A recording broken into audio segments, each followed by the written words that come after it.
ఐటీలో ఎంట్రీ కావాలా? Trainee software engineer గా అజా కోడింగ్ ట్యూటర్ లో 2 వీక్స్ ట్రయల్ పీరియడ్ లో వెంటనే చేరండి. Welcome to Suman TV. నేను మీ సుమన్ టీవీ. పుష్ప సినిమా రిలీజ్ ఆ రోజు సంధ్యా థియేటర్ దగ్గర జరిగినటువంటి ఒక ఇన్సిడెంట్లో అల్లు అర్జున్ ఇవాళ రిమాండ్ ఖైదీగా మారినటువంటి పరిస్థితిని చూస్తున్నాం. అయితే దీని తర్వాత జరిగినటువంటి అంటే రిలీజ్ తర్వాత జరిగినటువంటి పరిణామాలు కనుక మనం చూస్తే ఒక్కొక్కటి కొన్ని కీలక విషయాలు బయటికి రావడం జరుగుతుంది. ఎప్పుడైతే రేవంత్ రెడ్డి గారు స్పందించడం జరిగిందో, అది కూడా శాసనసభలో స్పందించడం జరిగిందో, దాని తర్వాత అల్లు అర్జున్ గారు పెట్టినటువంటి ప్రెస్ మీట్ ఏదైతే ఉందో అది పెట్టొచ్చా పెట్టకూడదా, అది పెట్టడం వల్ల ఎలాంటి డ్యామేజ్ జరిగింది, ఫర్దర్గా ఏ విధంగా ఉండే అవకాశం ఉంటుంది, ఎందుకంటే తనకి ఇచ్చినటువంటి బెయిల్ ఏదైతే ఉందో మధ్యంతర బెయిల్ అది ఎంతవరకు సహాయపడుతుంది, ఫర్దర్గా అల్లు అర్జున్ పాయింట్లో కనుక మనం చూసుకుంటే ఏ విధంగా ఉండే అవకాశం ఉంటుంది అనేది ఈరోజు మనతో పాటు హైకోర్టు అడ్వకేట్ రవీంద్రనాథ్ గారు ఉన్నారు. అది వారి మాటలు తెలుసుకుందాం. Hello sir. హాయ్ అండి నాగరాజ్ గారు. సార్, పుష్ప సినిమా రిలీజ్ తర్వాత జరుగుతున్నటువంటి ఒక్కొక్క ఉదంతం చూస్తూ ఉంటే అంటే వాళ్ళ ఇంటిపై దాడి చేయడం జరిగింది, దాని తర్వాత ఫర్దర్గా తన కెరీర్కి సంబంధించినటువంటి వాటిలో అంతా డైలమానే కనిపిస్తుంది మనకి. ఏ విధంగా ఉండే అవకాశం ఉంటుందంటారు అసలు? రిమాండ్ ఖైదీగా ఉన్నటువంటి అల్లు అర్జున్ గారు డిసెంబర్ 13వ తేదీ ఈయనకి బెయిల్ రావడం జరిగింది. డిసెంబర్ 4 సంధ్యా థియేటర్ దుర్ఘటన, తొక్కిసలాట్లో ఒక మహిళ మృతి, రేవతి అన్నటువంటి ఒక ఆవిడ మృతి. అది కాకుండా ఆ చిన్న బాబు ఎవరైతే ముఖ్యంగా శ్రీతేజ్ అనే అబ్బాయి ఇప్పటికి కూడా కోమాలో ఉండడం అత్యంత దారుణమైన సంఘటన. ఇది సంఘటన. అయితే దీనికి సంబంధించి మొత్తం కొంతమంది మీద కేసులు పెట్టడం జరిగింది. డిసెంబర్ 5వ తారీఖు సాయంత్రం ఎఫ్ఐఆర్ నమోదైంది. ఎఫ్ఐఆర్ నమోదైన తర్వాత డిసెంబర్ 13వ తేదీ మార్నింగ్ ఆయన ఇంటికి వెళ్ళడం, ఆయన ఇంట్లో నుంచి ఆయన పోలీసులు చిక్కడపల్లి పోలీస్ స్టేషన్ తీసుకొని రావడం, అక్కడ గాంధీ హాస్పిటల్ పంపించడం, ఇమీడియట్గా లీగల్ ప్రొసీడింగ్స్ చకచక జరిగిపోతున్నాయి. ఆ జరిగిపోతున్న క్రమంలో ఆయనకి మళ్ళీ నాంపల్లి కోర్టులో ప్రవేశపెట్టడం, నాంపల్లి కోర్టు ఆయనకి 14 రోజుల పాటు రిమాండ్ విధించడం, ఇది జరిగింది. ఇదిలా జరుగుతుండగా అంతకుముందే ఈ కేసుకు సంబంధించి క్వాష్ పిటిషన్ హైకోర్టులో సబ్మిట్ చేయడం. అయితే మొదట్లో హైకోర్టు క్వాష్ పిటిషన్ యాక్సెప్టెన్స్ అయినప్పుడు అట్లీస్ట్ బెయిల్ అయినామని చెప్పి హైకోర్టులో ప్రొసీడింగ్స్ వెళ్ళినప్పుడు హైకోర్టులో అక్కడ అడ్వకేట్ నిరంజన్ రెడ్డి గారు చాలా గట్టిగా తన వాదన వినిపించడం జరిగింది. ఏ వాదన వినిపించారు? ఇది is very very key point, important. అక్కడ ఏ వాదన వినిపించారంటే ఇది పూర్తిగా ఇక్కడ అల్లు అర్జున్ గారి యొక్క ప్రమేయం లేదు, ఈ యొక్క సంఘటన సంబంధించి అల్లు అర్జున్ గారు జస్ట్ వెళ్ళడం జరిగింది, ఇది పూర్తిగా పోలీసుల యొక్క తప్పిదం, అంతే తప్పించి అల్లు అర్జున్ గారు తప్పిదం కాదు అని చెప్తూ ఈ యొక్క మాటను బలంగా చెప్పడం వల్ల ఆయనకి 4 వారాల పాటు బెయిల్ మంజూరు చేశారు అక్కడ ఉన్నటువంటి మన న్యాయమూర్తి గారు ముఖ్యంగా. అయితే 4 వారాల పాటు బెయిల్ మంజూరు చేసినప్పుడు అదే రోజు సాయంత్రం అంటే డిసెంబర్ 13వ తేదీ సాయంత్రమే ఆయనకి ఆల్రెడీ అప్పటికే 6 అయిపోవడం, ఇమీడియట్గా ఆ టైంలో వెళ్ళి మరలా ఇమీడియట్గా బెయిల్లో ఉన్నటువంటి పర్సన్ ఫార్మాలిటీస్ ఈవినింగ్ 6 తర్వాత ఫార్మాలిటీస్ ప్రకారం ఆయనకి ఆ ఖైదీగా ఉన్నటువంటి వ్యక్తిని రిలీజ్ చేయలేరు. కాబట్టి డిసెంబర్ 14వ తేదీ ఉదయం 6 గంటలకే ఇమీడియట్గా బెయిల్ మీద రిలీజ్ అవ్వడం, అది ఇంటర్న్ బెయిల్ అంటారు. అంటే మధ్యంతర బెయిల్ ద్వారా అల్లు అర్జున్ గారు రిలీజ్ అయ్యారు, బయటకు రావడం జరిగింది. ఇక్కడ వరకు కథ అంతా సరిపోయింది. కానీ ఆ తరువాత జరిగిన సంఘటనలో ఒకటి చకచక మార్పులు ఎలా వచ్చేసాయి అంటే ఇమ్మీడియట్గా డిసెంబర్ 21వ తేదీ నాడు అసెంబ్లీలో మన ముఖ్యమంత్రి రేవంత్ రెడ్డి గారు మాట్లాడుతూ అక్బరుద్దీన్ ఓవైసీ గారు వేసినటువంటి ప్రశ్నోత్తరాల సమయంలో ఒక క్వశ్చన్కి సమాధానం చెప్తూ 1 గంట పాటు నిర్విరామంగా రేవంత్ రెడ్డి గారు అల్లు అర్జున్ గారిని, పుష్ప సినిమా టీంని పూర్తిగా తప్పుదో అంటే పూర్తిగా ఆయన ఏం జరిగింది, అసలు విషయం ఏం జరిగింది, ఇందులో పోలీసుల యొక్క ప్రభుత్వం యొక్క తప్పు లేదు, ముఖ్యంగా లా అండ్ ఆర్డర్ యొక్క ఫెయిల్యూర్ లేదు, జరిగిన సంఘటన ఇది అని ఇమీడియట్గా చెప్పడం జరిగింది మనకి ముఖ్యమంత్రి గారు. చెప్పిన కొద్ది గంటల వ్యవధిలోనే ఇమీడియట్గా మన అల్లు అర్జున్ గారు ఒక ప్రెస్ మీట్ పెట్టి అసలు ఆయన ఒపీనియన్ చెప్పడం రిలీజ్ చేశారు. ఇక్కడ అల్లు అర్జున్ గారు చేసిన పెద్ద తప్పు ఏమిటి అంటే ఇదే ప్రధాన తప్పు. ఎందుకంటే జరిగిన విషయాన్ని అసెంబ్లీ సాక్షిగా రేవంత్ రెడ్డి గారు చెప్పడం అంటే ఎటువంటి ఆధారాలు లేకుండా అసెంబ్లీలో చెప్పడం ఉంది ఇంపాసిబుల్. ఎందుకంటే రికార్డ్ ఎవిడెన్స్ ఉంటేనే అసెంబ్లీలో మాట్లాడతారు.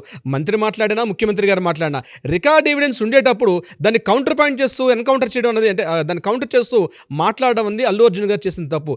ఎప్పుడైతే అల్లు అర్జున్ గారు లేదు, నాకు పోలీసులు ఏమీ చెప్పలేదు, నేను జస్ట్ అక్కడ కూర్చున్నాను, కింద గ్రౌండ్ బాల్కనీలో ఏం జరిగిందో నాకు తెలియదు, కేవలం నన్ను మిస్గైడ్ చేశారు, అక్కడ పోలీసులు ఎవరు లేరు, కంప్లీట్గా నా పర్సనల్ బాడీ గార్డ్స్ తప్పించి అక్కడ ఎవరు లేరు, నన్ను కంప్లీట్గా నేను ఏమీ చేయలేదు, ఇంత పోలీసు యొక్క తప్పిదన్నట్టుగా మరొకసారి ఏదైతే తను బెయిల్ తీసుకురావడానికి ఏదైతే నిరంజన్ రెడ్డి గారు ఆ రోజు కోర్టులో చెప్పడం జరిగిందో సేమ్ వెర్షన్ యాస్టీస్గా కట్ కాపీ పేస్ట్గా మరలా ప్రెస్ మీట్లో పెట్టడం జరిగింది.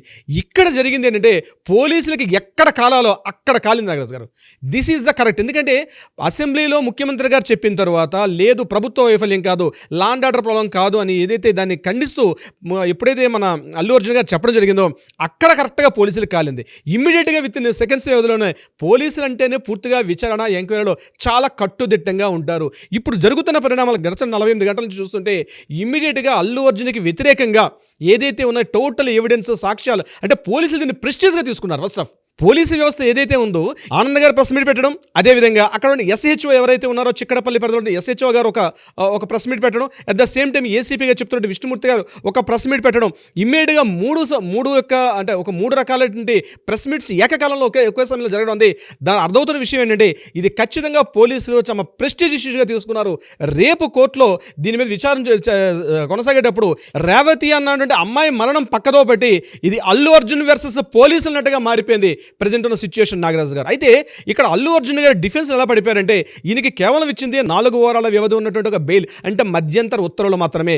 ఈ ఉత్తర్వులు ఇస్తూ కూడా బెయిల్లో చెప్పాల్సిన 4 పాయింట్లు చెప్పడం జరిగింది. ఒకటి ప్రధానంగా ఏం చెప్పారంటే ఏదైతే ఉన్నాయో 5 పాయింట్లు చెప్పారు ఆ యొక్క బెయిల్ పిటిషన్లో కూడా. ముఖ్యంగా ఆయనకి ఇంటర్మ్ బెయిల్ ఇస్తూ 5 పాయింట్లు చెప్పారు. ఒకటి సాక్ష్యాలను ఎట్టి పరిస్థితుల్లో కూడా ప్రభావితం చేయకూడదు ఒక పాయింట్. నెంబర్ 2 పాయింట్ ఏంటంటే దీనికి సంబంధించి ఎవరైతే SHO కానీ పోలీసులు కానీ విచారణ చేస్తున్నారో ఆ విచారణకు పూర్తిగా సహకరించమని చెప్పి చెప్పడం కూడా జరిగింది. అయితే ఇక్కడ మధ్యంతర ఉత్తర్వుల ప్రకారం ఏదైతే చెప్పడం జరిగిందో అంటే ఈ యొక్క విచారణకు పోలీసులకి కొనసాగింపుగా సపోర్ట్ చేయని విషయంలో ఈ ఒక్క పాయింట్ తీసుకుంటారు. రేపు కోర్టులో ఏమవుతుందంటే మాకు సహాయం చేయలేదు, మాకు సపోర్ట్ చేయట్లేదు అల్లు అర్జున్ గారిని, ఈ ఒక్క పాయింట్ చాలు రేపు ఈ బెయిల్ పిటిషన్ కూడా రద్దయ్యే అవకాశం ఉంటుంది. తర్వాత ఇక బెయిల్ విషయంలోకి వచ్చినప్పుడు ప్రధానంగా గుర్తుపెట్టుకోవాల్సింది డిసెంబర్ 13 నుంచి 4 వారాలు అంటే జనవరి అంటే 28 డేస్ యాక్చువల్గా 4 వీక్స్ అంటే 28 డేస్ పడుతుంది. 28 డేస్ అంటే మధ్యలో ఉన్నటువంటి 4 రోజుల పాటు కోర్టు హాలిడేస్ ఉన్నాయి. ఈ 4 తీసేస్తే ప్రధానంగా ఉన్నటువంటి 19 డేస్ మిగిలింది. ఈ 19 డేస్లో ఇప్పటికే ఆల్మోస్ట్ జరిగింది. ఏదైతే మధ్యంతర ఉత్తర్వుల ప్రకారం బెయిల్ పిటిషన్ వచ్చిందో దీనికి సంబంధించి కొనసాగింపుగా మళ్ళా బెయిల్ కంటిన్యూ చేయమని చెప్పి ఇప్పటివరకు నాకు తెలిసిన ఇన్ఫర్మేషన్ ప్రకారం ఈ రోజు వరకు అటు నాంపల్లి కోర్టులో కానీ హైకోర్టులో కానీ ఆయనకు సంబంధించిన అడ్వకేట్స్ ఎవరు కూడా అప్రోచ్ అయినట్టుగా మన ఇన్ఫర్మేషన్ ఈ క్షణం ఈ వీడియో చూసిన సమయానికి అయితే ఇప్పుడు జరగలేదు. ఇంకా మిగిలింది జనవరి 10 డెడ్ లైన్ అనుకోవచ్చు మనం 99%. జనవరి 10 వరకల్లా ఎట్టి పరిస్థితుల్లో ఈయన మళ్ళీ చంచల్ కూడా జైలుకి వెళ్ళి ఈవినింగ్ 6 లోపల సరెండర్ అయిపోవాలి. సరెండర్ కాకపోతే అది ఇంకా తీవ్రమైన నేరంగా పరిగణిస్తుంది కోర్టు దాన్ని కూడా. సో ఈ రోజు డేట్ డిసెంబర్ 23 అంటే ఈ ఒక 7 డేస్ ఉంది. అక్కడ 10 డేస్ ఆల్మోస్ట్ మనకి 17 డేస్ మాత్రమే టైం ఉంది. 17 డేస్ మాత్రమే టైం ఉంది. ఈ 17 డేస్లో ఇప్పటి వరకు కూడా ఆయన లీగల్ సంబంధించిన టీం ఎవరు కూడా అప్రోచ్ అయినట్టుగా మనకి ఎక్కడ ఇన్ఫర్మేషన్ లేదు. ఒకవేళ ఇక్కడ నాంపల్లి కోర్టు బెయిల్ రద్దు పిటిషన్ అయినప్పుడు కూడా హైకోర్టులో ఎలాగో క్వాష్ పిటిషన్ అవ్వలేదు అంటే రిజెక్ట్ చేశారు. సో ఇమ్మీడియట్గా బెయిల్ కూడా రద్దుపరచకపోతే ఇమ్మీడియట్గా హైకోర్టు నుంచి సుప్రీంకోర్టు మెట్లెక్కాల్సిన పరిస్థితి ఉంది. బట్ ఈ రోజు వరకు కూడా అటువంటి ప్రయత్నాలు జరుగుతున్నట్టుగా లేదు. ఇదే విషయాన్ని ఒకసారి మనం బ్యాక్ వెళ్ళగలిగితే ఆంధ్రప్రదేశ్ చంద్రబాబు నాయుడు గారిని కూడా ఇదే సందర్భంలో ఒకసారి అరెస్ట్ అయ్యారు. అరెస్ట్ అయినప్పుడు ఇటువంటి సిచ్యువేషన్ జరిగాయి. అక్కడ సిచ్యువేషన్స్ కూడా ఇమీడియట్గా ఆయనకి బెయిల్ పిటిషన్ పెట్టుకున్నప్పుడు ఇక్కడ లోకల్లో ఉన్నటువంటి అమరావతి హైకోర్టు ఆయనకి బెయిల్ పిటిషన్ ఆయన క్యాన్సిల్ చేసింది. ఇమీడియట్గా ఏం చేశారు వాళ్ళ అడ్వకేట్స్ అందరూ కూడా కలిసి సుప్రీంకోర్టు మెట్లెక్కి 56 డేస్ తర్వాత చంద్రబాబు నాయుడు గారికి బెయిల్ రావడం జరిగింది. అంటే ఒకవైపు ఎంక్వైరీస్ ఉన్నప్పుడు కూడా ఇమీడియట్గా కోర్టులో ఉన్నటువంటి ఫైలింగ్స్ అనే టక ఫైల్ చేసుకున్నప్పటికే 56 డేస్ పట్టింది. అట్లాంటి ఇంతకుముందు అప్పటికి మాజీ ముఖ్యమంత్రిగా పనిచేసినటువంటి చంద్రబాబు నాయుడు గారి తర్వాత ఎన్నికలు రావడం, ఎలక్షన్స్ అవ్వడానికి వెళ్ళడం, మళ్ళీ ముఖ్యమంత్రిగా రావడం ఒక పార్ట్ అయితే ఇక్కడ దాన్ని కాస్త మనం కంపేర్ చేసుకోగలిగితే ఈ రోజుకు సుమారుగా డిసెంబర్ 13 నుంచి ఈ రోజు 23 అంటే 10 రోజుల పాటు ఆల్రెడీ అయిపోయింది. ఈ మిగిలిన 17 డేస్లో 4 డేస్ హాలిడేస్ తీస్తే మిగిలిన ఓన్లీ 13 డేస్. ఆ 13 డేస్ వరకు కూడా ఇప్పటివరకు అప్రోచ్ అయినట్టుగా మనకేం తెలియట్లేదు. ఒకవేళ కానీ ఇక్కడ బెయిల్ కంప్లీట్ కాకపోతే అట్లీస్ట్ సుప్రీంకోర్టు కానీ వెళ్ళి మళ్ళీ తీసుకొచ్చే ప్రయత్నాలు ఏమైనా చేస్తున్నారా అంటే అటువంటి ఉన్నట్టుగా మనకైతే ఇన్ఫర్మేషన్ ఇప్పటిదాకా జరిగినట్టుగా మనకేం తెలియట్లేదు. సో నిరంజన్ రెడ్డి గారు ఇంకొక విషయం ఏంటంటే ఖచ్చితంగా కోర్టుని తప్పుదో పట్టించారు. ఆ రోజు మనకు విజువల్స్ కూడా మనం చూసాం. అక్కడ కొంత అపహాస్యం చేసుకుంటూ మాట్లాడుకోవడం జరిగింది. ఏదైతే సంఘటన జరిగినటువంటి సంధ్యా థియేటర్లో పూర్తిగా పోలీసు అందరూ కూడా అల్లు అర్జున్ చూడడానికి మొత్తం పైకి వచ్చారు, కింద ఎవరు లేరు, అందువల్ల ఈ సంఘటన జరిగిందని అడ్వకేట్ అప్పుడు నిరంజన్ రెడ్డి గారు చెప్పడం జరిగింది. ఇది పీపీ గారు వేసినటువంటి క్వశ్చన్కి అనుసంధానంగా పీపీ గారు చాలా గట్టిగా మాట్లాడారు. ఈయన వితౌట్ ఎనీ ఇంటిమేషన్ లేకుండా సంధ్యా థియేటర్కి అనుమతి లేకుండా అంటే పర్మిషన్స్ సంధ్యా థియేటర్ వాళ్ళు లెటర్ పెట్టారు పర్మిషన్ ఇవ్వమని చెప్పి, బందోబస్తుకి ఇవ్వమని చెప్పి.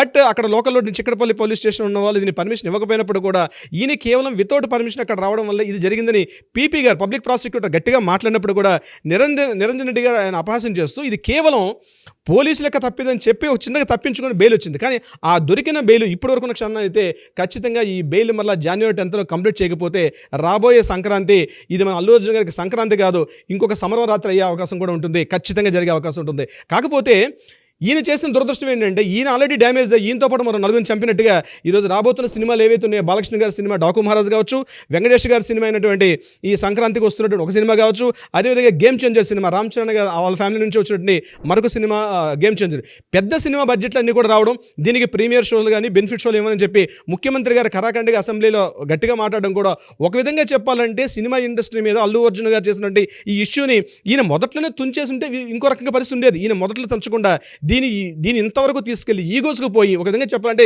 ఇట్స్ ఏ ప్యూర్లీ ఈగోస్ అండి. సంఘటన జరిగిన తర్వాత ఇమీడియట్గా వెళ్ళి అక్కడ మాట్లాడి ఇదే సంఘటన మోహన్ బాబు గారి విషయంలో కూడా జరిగింది. ఆయన ఇమీడియట్గా టీవీ9 రిపోర్టర్ చేసినప్పుడు ఇమీడియట్గా ఇష్యూ జరుగుతున్నా కానీ ఇమీడియట్గా నీ టీవీ9 రిపోర్టర్ దగ్గరికి వెళ్ళి ఆయన పరామర్శ ఈ రకంగా అది కూడా కోర్టులో ఉంది. అప్పుడు ఈయన కోర్టులో ఉంది కాబట్టి నేను వెళ్ళలేదని చెప్పడానికి ఇక్కడ కొద్ది రోజుల క్రితం జరిగిన సంఘటన కోర్టులో ఉన్నప్పటికి కూడా మోహన్ బాబు గారిని అరెస్ట్ వారెంట్ ఇష్యూ అయినప్పుడు కూడా ఇమీడియట్గా మోహన్ బాబు గారు వెళ్ళారు. అక్కడ టీవీ9 జర్నలిస్ట్తో మాట్లాడడం జరిగింది. చూడండి, జర్నలిస్ట్ని ఎప్పుడైతే కలిశారో ఆయన ఎప్పుడైతే మాట్లాడడం జరిగిందో ఇమీడియట్గా అదంతా కంప్లీట్గా పక్కకి వెళ్ళిపోయింది ఇష్యూ అంతా కూడా.